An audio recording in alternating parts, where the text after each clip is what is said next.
All right, let's get this out of the view of the camera. What is going on, everybody? It says I'm live, so I should be getting a feed here in just a second.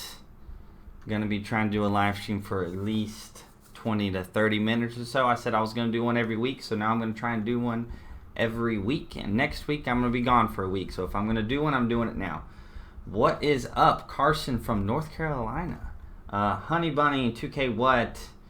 Young Donut. Miles Summer, of course I remember you. Julio, Valashasam, Wayne, Christian, Russell, Samacho, Square, Jake, Zeph, Cat, Elliot. What is going on, everybody?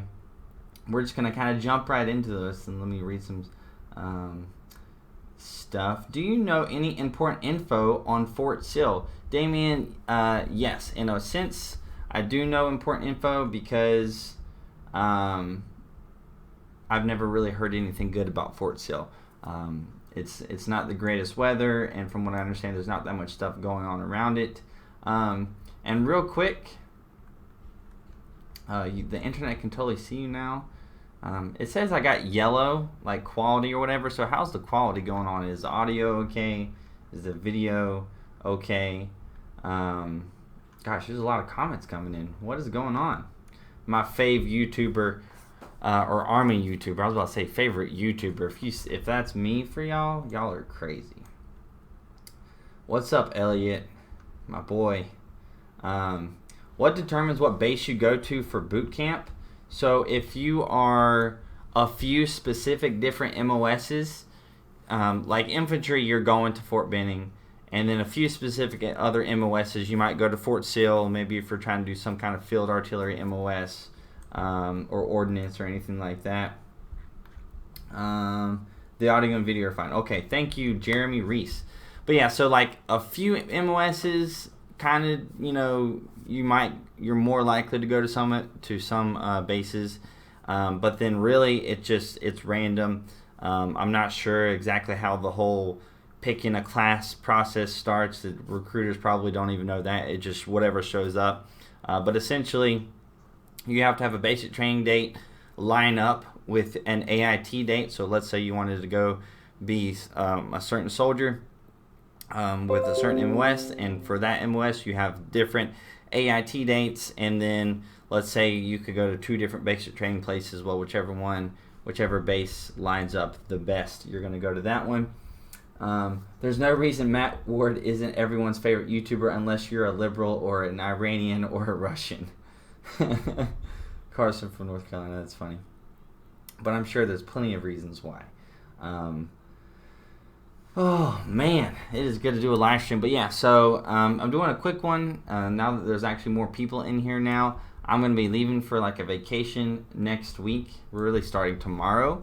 And so there won't be a live stream next week. I got a couple videos for you guys to upload while I'm gone, because I gotta stay consistent again. Got to get back in the good favor of the YouTube algorithm. What's up, Drew? Let's see here. Let me scroll through some of this stuff. Do you know anything about SMP, and do you recommend it? Jason Orifice. Or I probably totally screwed that up. But yeah, so one of my videos next week, it's all about the SMP program, so definitely check that one out. I believe I'm scheduling that one to go up on Wednesday for while I'm gone. So I got a whole video on the SMP program on Wednesday of next week. Somebody said our taxes taken out. Where did that question go? Are taxes taken out of basic training and AIT pay? Yes, it is. Taxes are also taken out of your bonus, if you didn't know. So it's kind of like one of those sucky things, and it gets taxed pretty heavily. It's like 30. It's like 30% or so. So if you get like a $10,000 bonus, you're only going to get like $7,000, and then that's split up, So yes, everything you get is taxed unless you are deployed into certain environments. Jared Jackson, any recommendations for RAS prep? Yes. So Jared, me and somebody who went to RAS, he actually went through RAS twice. He didn't finish it both times or whatever. But we made a video on the preparations, and I always think that, talking to somebody who may have struggled at something, you can learn a lot from what they think that they could have improved on. So definitely check that out. It's a video on RAS. If you just type in Matt Ward RAS on YouTube, there's a whole video where we talk about tips for RAS. So definitely check that one out. And then we got Drew over here being crazy. Thank you so much on the $49.99 super chat. Congratulations on your engagement. Are you familiar with the Army term Zonk? Yes. So if those of y'all that didn't know or don't follow me on Instagram or Snapchat or whatever, I just got engaged. My fiance's in there cooking while I'm doing this. But yes, so the term Zonk in the military, it was like, maybe they do it some other places, but essentially if you got something scheduled, a task, an event, a presentation, a brief, or something that you're supposed to do, and then somebody yells Zonk or they call Zonk, right? That basically just means, all right, you're done, get out of here and leave. That's as far as I understand from what that is from experience. I've never been told like the actual definition of Zonk, but essentially, really good example. I'm in my Bullock class here recently, just graduated from Bullock, and we're sitting in the classroom, and at one point in time, the instructor yells. He didn't yell, but he says Zonk, which meant class was over. Y'all could all go home now, or go back to our rooms and stuff. So I'm familiar with the term Zonk. I'm assuming your son told you about that. But yeah, it's not super common, I guess. I didn't really hear it that much before. Advice and thoughts on the 68 Whiskey MOS. Yeah, so I would, I don't know if our Chisel has any videos on it. I know he was a 68 Whiskey, or is a 68 Whiskey, so you can check out some of his videos. And then also I would kind of look into, or really, the question would be, how much medical experience do you have? Because I believe the first big test is a big deal. I'm not exactly sure what it is, but you could look it up, the tests and stuff that you have to do at the 68 Whiskey AIT. One of them is very, very difficult, and 68 Whiskey is one of those MOSs where people, like, just because you get that and you go to AIT doesn't mean you're actually going to be a 68 Whiskey. It means that you have the chance to go to the school, but there is going to be a certain percentage of people that are going to fail. So definitely look into that test, and then study beforehand. So all the 68 series MOSs, and I would definitely recommend doing some studying before actually going to basic training, and have kind of like a base background knowledge on that stuff. So that's what I would definitely do. What's the easiest way to do college active duty? Obviously, if you're talking about going to college while on active duty, it would just be online classes.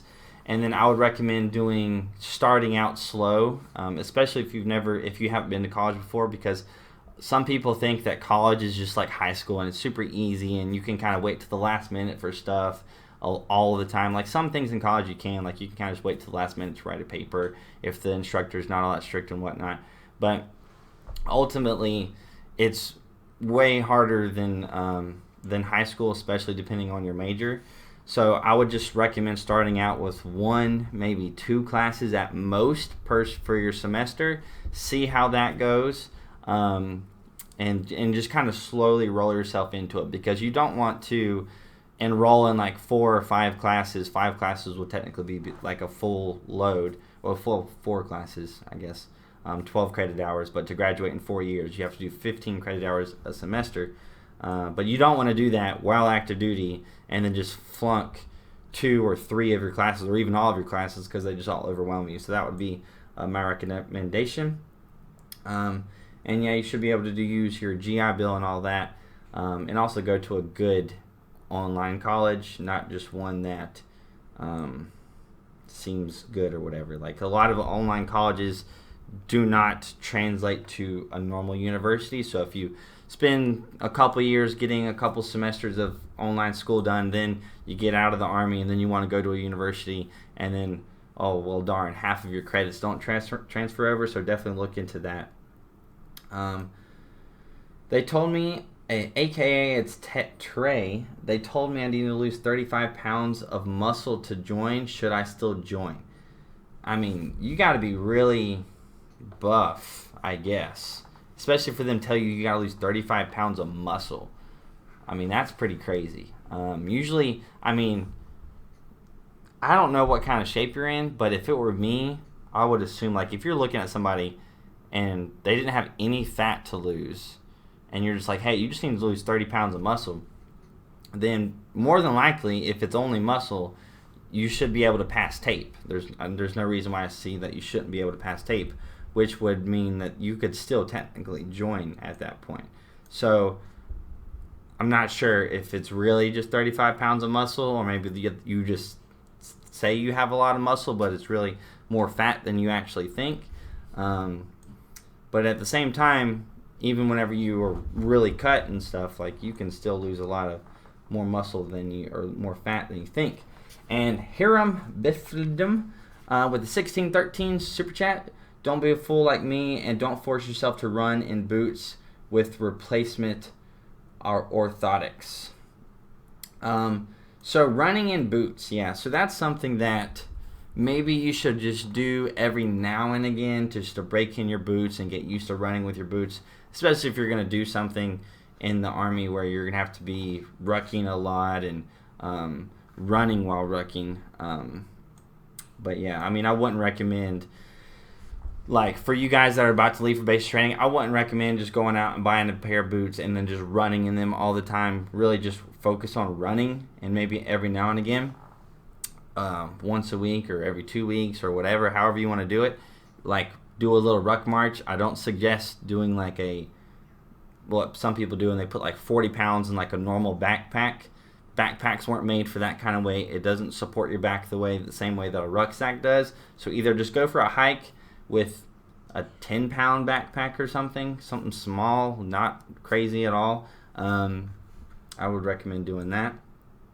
And then, goodness gracious, there's a lot of comments today. A whole lot of comments. I don't know anything about Fort Polk. What's the best MOS for an electronics engineer? I'm not sure what would be a good one for an electronics engineer. I used to want to be an electronics engineer until I took a software development class on C++. I wouldn't say 25 Bravo. You don't really do anything. You don't really do any electrical engineering stuff in there. So I'm not 100% sure on that one. That would be something that you might want to talk to a recruiter about, or you could just Google it. But I'm not really that sure off the top of my head.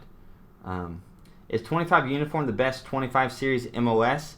So 25 Uniform, this is kind of like a good little learning point for you guys, I guess.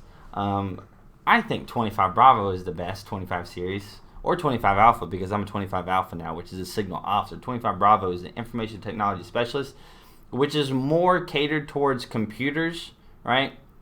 Switches and routers, things like that. But 25 Uniform is essentially the 25 Series utility MOS. If you're a 25 Uniform, that should mean that you kind of know a little bit about most signal stuff. Now, some signal stuff is very, specific on certain communication systems, but 25 Uniform should know a little bit about most things. They're not just radios, but they should know about radios. They're not just computers, but they should know about computers. 25 Bravos, you'd get zero radio training, unless they've changed it since I've been there. You get zero training on radios when you're at 25 Bravo school. Vivid Dullness with the $4.99 super chat. So I weighed 165 whenever I first weighed in at MIPS, and now I'm 180. Was told to be below 180. Even for 5'11", max height is 194. Should I be worried? So if you're 5'11" and the max height is 194, no, I don't think you should be worried. You might lose a little bit of weight. you know, while you're at basic training. But no, you're 14 pounds under. I would not be worried at all, especially if you're, you know, working out and everything. Fort Polk is where my son with the JRTC, the infantry guys there play OP4 quite a bit. Fun fact, I've never really actually on an FTX played the OP4, the opposing force, right? Never actually done that. I've always been, you know, friendly. A Rob with the $5 super chat. If I'm charged with an OUI, or are you saying DUI, do I still have a chance of enlisting? My lawyer is basically telling me to throw in the towel. I'm still studying the ASVAB. That is 100% something that, number one, you're going to have to talk with the recruiter about. I'm not sure if you mean DUI, or I'm not sure what an OUI is. I don't know.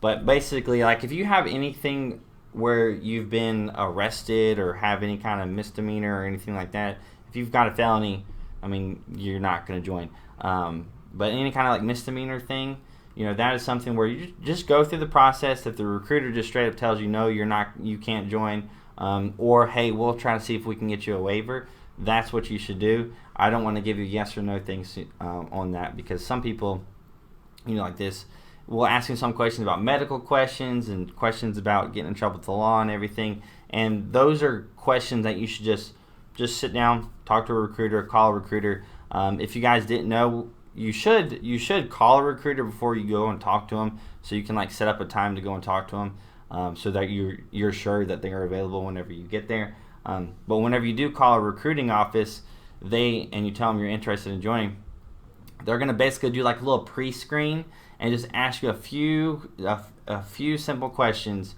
about if you're eligible to join or not. Elliot Schmuck, I don't know how to pronounce that. Do you think we are going to go to war with Iran? That's a good question. I would say no. I don't think so. Especially if Trump wants to get reelected. I think pretty much a surefire way to not get elected is to start a war that really nobody really cares to really get into. I know I haven't really heard of any kind of big support like, yeah, let's go to war with Iran. Like, they're so whatever. I mean, obviously, if they like bomb one of our ships or something, like they took down that UAV, but it wasn't any American lives that were killed, right? But if they kill like a ton of Americans just randomly one day, then yeah, there'll probably be a lot more of a support. But unless there would be a whole bunch of support behind it, which I don't see happening right now, I would say no. Since I've been in, there's been several scares in just the freaking 4.5 years that I've been in, of we're going to war with North Korea, we're going to war with Syria, we're going to do things in certain places, but no, I don't think we're going to war right now. Although you never know, and that is why I tell people, you never know. So do not join if you're not at least okay with it if it happens. If you join and you're like, oh shoot, the day after you joined, we declare war on somebody, which apparently we've never actually declared war since World War II. That was a fun fact that I actually learned yesterday. But I guess I didn't read it. I just heard it, so I don't know. Don't quote me. But I mean, if we, go to war with somebody the day after you join, you should at least be okay with it. You get that deployment, done or whatever. So anyways, Hiram, man, you actually code and work in AIT. That's actually very impressive. Most people, myself included, are not able to do that. That would explain how you made such a high ASVAB, DWI, OUI, DUI, same. Okay, so they're all basically the same. But yeah, so if you guys didn't know, my civilian job, which is why I went in as a 25 Bravo, because it was kind of like the closest thing at the time to what I wanted. If they had 17 series whenever I enlisted, which they didn't, I would have done that for sure. But yeah, I'm a software developer on the civilian side, mainly code in PHP and JavaScript. I'm actually doing some stuff. If you've been following my Instagram with this new JS report thing and doing some stuff in Node.js recently. So if anybody knows what I'm talking about, I basically do full stack development. What's up, Man of Action? Haven't seen you in a minute. You signed for ROTC as a program in conjunction with a degree program.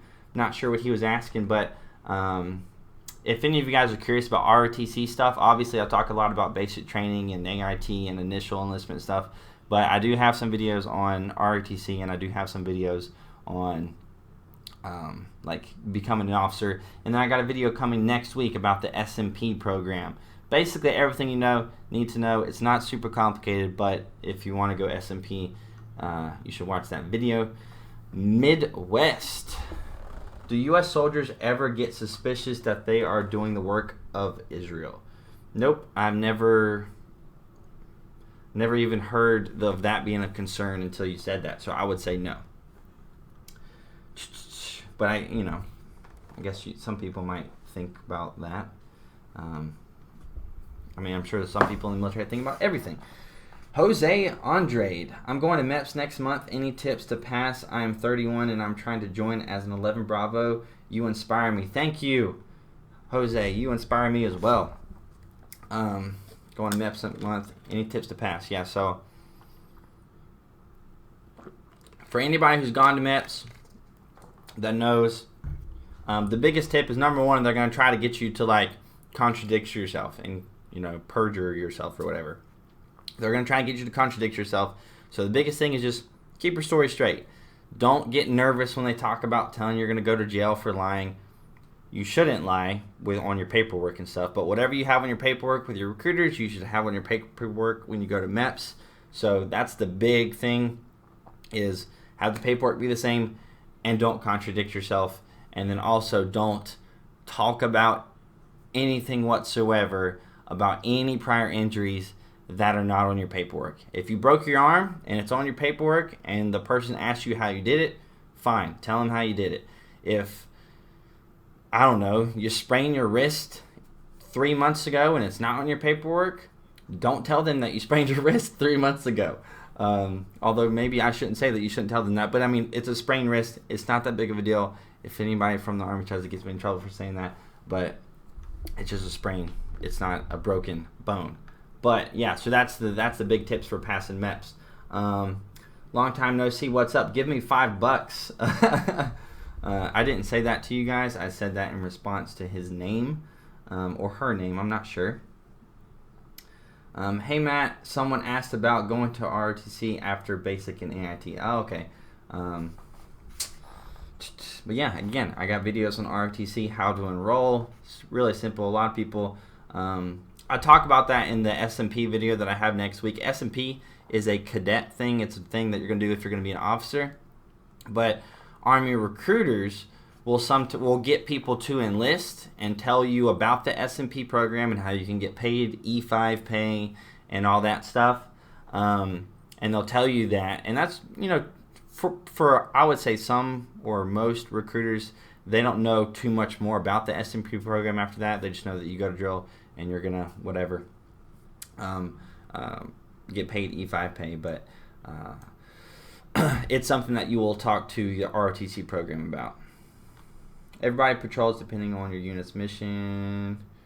18 X-ray is pointless if you're under the age of 21. They won't take you strictly because of your age. Yeah, I think there is a thing, like you don't have to be 21 at the time of enlisting, but I think you have to be 21 by the time you finish some course or maybe finish basic training. I'm not sure what it is, but I think you don't have to be technically 21 at the day that you swear in. There's some other date that you have to be 21 by. Any tips on an up arrow? Hey, I leave Monday for basic training. Who is it? I'm missing somebody.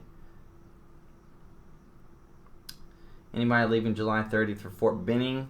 And then you said any tips? My biggest tip, if you're leaving anytime soon for Fort Benning, is drink water. You do not want to be a heat cat. And a heat cat, guys, is basically you get dehydrated and you could potentially pass out or you get dizzy or whatever. If you ever heat cat in the Army, for the rest of your Army career, you're going to be asked if you've been heat catted, and they're going to not really pay special attention to you, but when you go out on some training exercises, they're going to say, hey, who's ever been a heat cat before? And you just don't want the hassle. So just drink water. It's super easy. Just drink water. There's nothing wrong with going to the bathroom a few extra times. Just drink water so you don't pass out from dehydration, because you will sweat a lot. There's a lot of long questions going on right now. What's up, Michael Donovan? Hey, Matt, why in the National Guard the commercial is wrong? It says 2 days a month and 1 week a year, max 40 days. They do not tell you about shipping out. Total misrepresentation of Army National Guard. Well, it is 2 days a month, and it's 2 weeks a year. So I'm not sure if they said that wrong, or if you heard it wrong, or if they said it wrong. But it's 2 days a month technically. It's a weekend, Saturday, Sunday, and then 2 weeks a year. And then they're not going to say, oh, and then you might do extra stuff. They're not going to say that, because it's a might. You're guaranteed to do two days a month, your weekend, and then 2 weeks a year. That is what you are going to do. That is the minimum that you're going to do. If you do any extra training, if you want to go to airborne school, if you got to go on a month-long training, my boss's son right now is headed over to NTC. He's going to be there 4 weeks. He's in the National Guard, and that's 4 weeks that they're not going to advertise on commercials about that. But anyways, hey babe, is the food done? Babe, I don't know if she can hear me. But I'm going to get off of here soon. Can you refuse the deployment? I guess you could refuse, but you're going to get in a heck of a lot of trouble.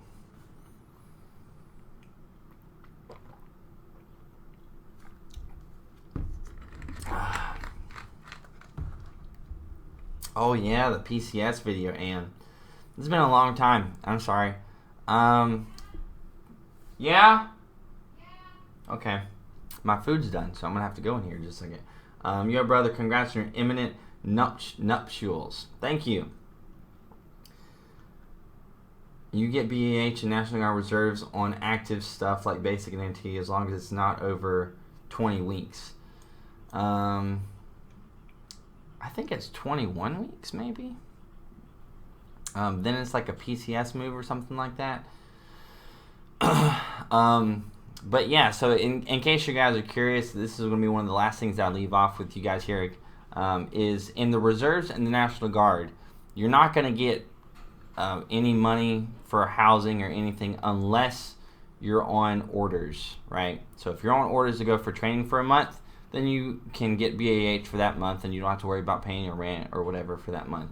But when you're going to drill, the Army isn't going to pay you your month's rent, basically, or your mortgage, because you go to the drill for just 2 days. So some people think that you get free living and stuff, and you live on a base in the reserves and all that stuff, or the Guard. That is not true. I did just do a video on misconceptions. I could do a video. That's actually a really good idea, to do a video on misconceptions about the reserves and the National Guard, because there's a lot of them. There's a lot of them. It's a good idea. I just thought of it.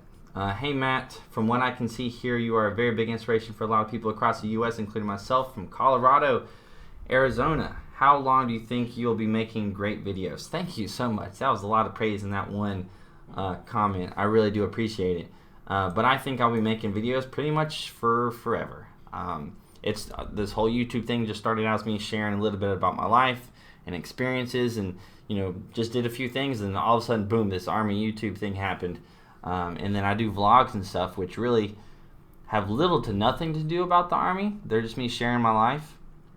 In case you're curious about my vlogs, it's just me sharing a normal day.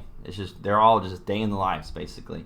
But I think I'll just keep doing it. And I mean, if the whole Army YouTube thing just goes down, I'm still just going to do, random videos every now and again about stuff. All right, that's enough with the super chats, y'all. That's enough with the super chats. $4.99 JT. I lost some weight and I'm thinking about joining. Went from 260 to 200 pounds. Congratulations, that is freaking awesome. Should I go ahead and talk to my recruiter if my max is 180 pounds for my height?